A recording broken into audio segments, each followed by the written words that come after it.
Sanjay, we're going to start with you at Department of Labor. Give us an example of a program that you all are working on that is emerging into operationalizing the labor department. Great, thanks, Luke. So first, I'd say from a programmatic perspective, our Chief Information Office as a shared service provider has benefited greatly from us taking innovative approaches to how we improve customer service and make our technologies, especially with a lot of our legacy technologies, more responsive to our customers, so that when agencies come in or our leadership come in and are bringing a problem, that they don't really care as much about what technologies you're using. They just want us to solve the problem. And us having a number of things in our toolkit that we've tested out and can apply helps us to be as responsive to the customer need as possible. So we've got 11 robotic process automation pilots. Handful of them have gone into operations. We've got 10 AI pilots with agencies.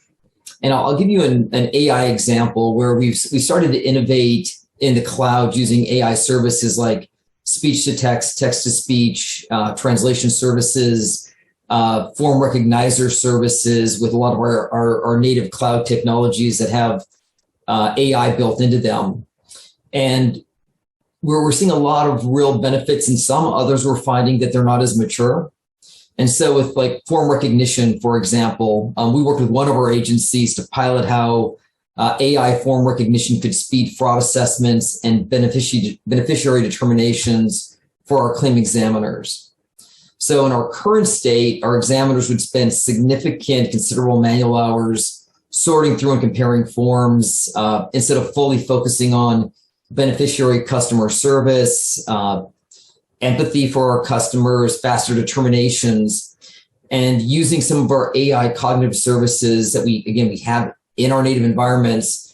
We were able to develop and pilot a model to organize data from several claims forms for the examiners and allow them to really focus on why they were hired, get this information together, have it assessed, and then enable them to take a look at that and make much faster determinations and focus on other program areas for improvement.